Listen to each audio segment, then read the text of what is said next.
To be or not to be? That is the question. But a better one would be why the heck we have to read the works of a man who died 407 years ago.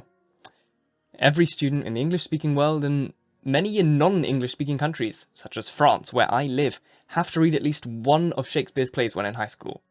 Whether it's Romeo and Juliet, the love story of a 13-year-old and a 17-year-old who fall in love and marry in the space of like 24 hours, and end up with 6 people dead in well under a week. Hamlet, pretty much the Lion King. Macbeth, sent for your wife so hard that you commit regicide and then get murdered due to a technicality not of woman born. I don't know about that, Willie Shakes. I don't know about that.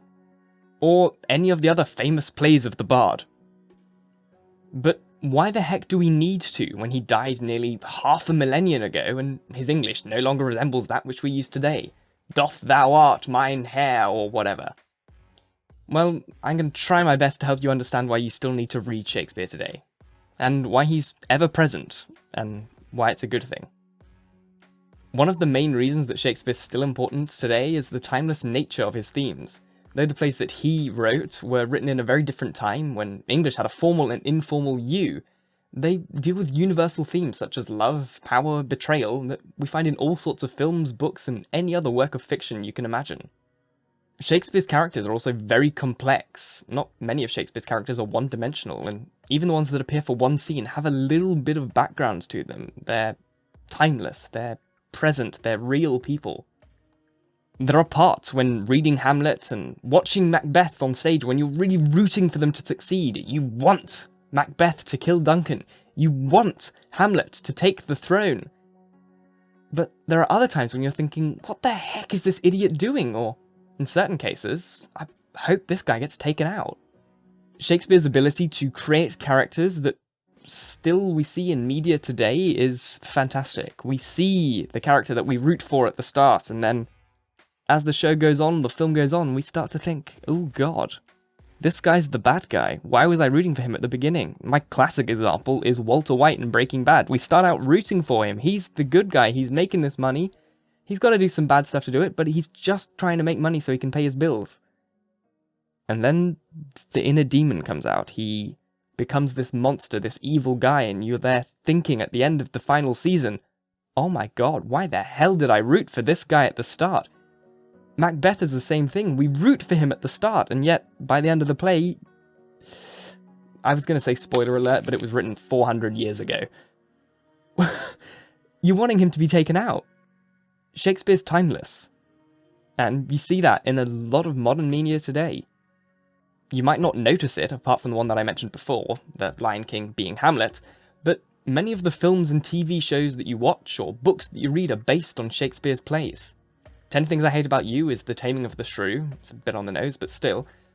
She's the Man is Twelfth Night, and the most famous of them all, West Side Story, is Romeo and Juliet. Westworld, too, the Netflix show, is full of Romeo and Juliet references. Shakespeare, furthermore, has inspired countless other musicians, writers, artists, and many others in any form of creative output, showing that it had a persistent and enduring influence on the arts. We don't just see it in plays, but we see it in our TV shows, we see it in our films, we see it even in our books. You need to read Shakespeare. He also had a huge impact on the language that we use today, and so even though we don't use thou nowadays, or thos, or any of the other forms of old conjugations of words that we don't use nowadays, we use a plethora of words that Shakespeare invented himself. And if your teachers haven't told you this, you need to speak to the head of department. Your teacher should know to teach you that. Look, I'm not going to go through and read all of the words that Shakespeare invented, because the amount of words seems to vary, and whether it's a couple hundred or over 1,000, neither you nor I have the time. But here's a few of them.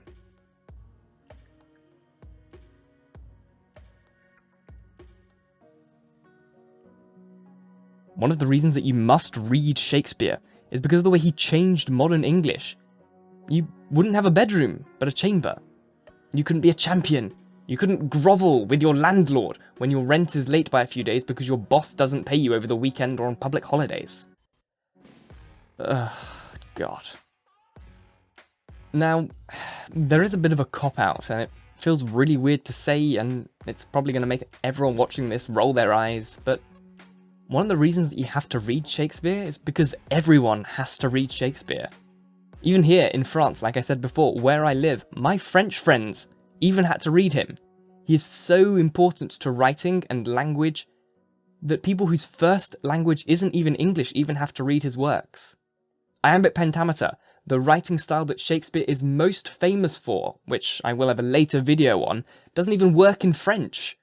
In French, you cannot stress different parts of words like contest and contest, but people still have to read his works because he made such of an impact on writing. By studying Shakespeare, students are, because the text is hard to read, challenged by the plays and are forced, in a way, to develop critical thinking skills and explore complex themes and ideas that you may not have thought about when watching TV or reading in your everyday lives. But by reading Shakespeare, students are also able, if you have a good teacher, to understand the historical and cultural context in which the plays were written, such as the English invasion of France in Henry V, which you can see in the great film with Timothée Chalamet, The King. Good film, check it out. Good historical battle scenes, they're cool. The armor fighting is wicked.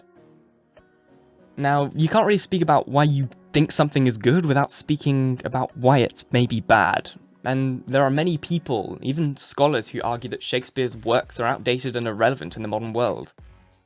They say that his language is difficult to understand, which I do get a little bit, but I think if anyone has ever tried to read a modernized and updated version of Shakespeare with new words and new lingo and whatever, it's even harder to understand because you're suddenly wondering why kings, why princes, why whoever in these olden settings are speaking like they've come off the streets of Boston.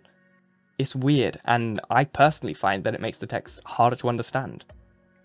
People also argue that the themes and ideas are not relevant to modern audiences, but to those people I say, pfft. Do you not understand love? Do you not understand revenge, hate? Do you not understand vengeance? These are everlasting themes. They're present in every bit of media, and anyone that argues against that shouldn't have a right to speak. Okay, everyone's got a right to speak, but that is a trash take.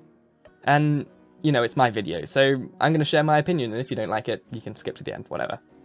It's my show, I can do what I want. Now, my opinion, and I'm going to pre-warn you, it is an uneducated opinion. Scholarly. I read books and stuff, but I don't have any formal education in Shakespeare or any English-related thing, so please take it with a huge grain of salt. And it is that while it's true that Shakespeare's language can be challenging for modern readers, it doesn't diminish the significance of his works.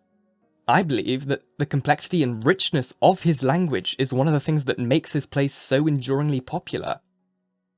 Furthermore, as I've already noted, Shakespeare's themes and ideas are still relevant today. We see them in every bit of media. Books, films, everything is Shakespeare to a certain extent. And these themes continue to resonate with modern audiences, which is why we see them all of the time. A couple of years ago, Steven Spielberg remade West Side Story because Romeo and Juliet is still so relevant, and the music's great. Fantastic, you should really watch it. The old version is better, watch the old version. But Steven Spielberg's version, still good, but just not as good. But Romeo and Juliet is West Side Story, and it's still relevant. If not, he wouldn't have made it, because it wouldn't have made any money.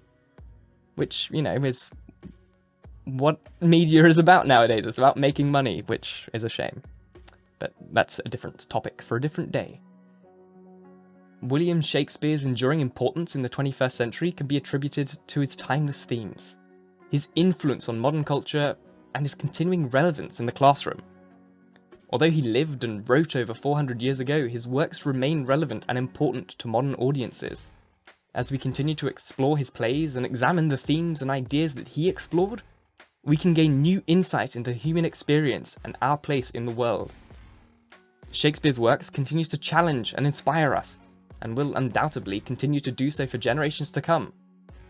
I'll read Shakespeare, you'll read Shakespeare, your kids and probably your grandkids, and maybe even further on, will read Shakespeare. He will endure forever as the great bard. And if you don't like it, you kind of have to suck it up, and I'm sorry that you feel that way. But that's all from me today. Thank you very much for watching. If you enjoyed, please subscribe. I'll have a new video each week. Let me know your thoughts on Shakespeare below. I'd really love it if there were some people out there who didn't like Shakespeare, so I could hear your side of the argument, and we could have a nice chat down below.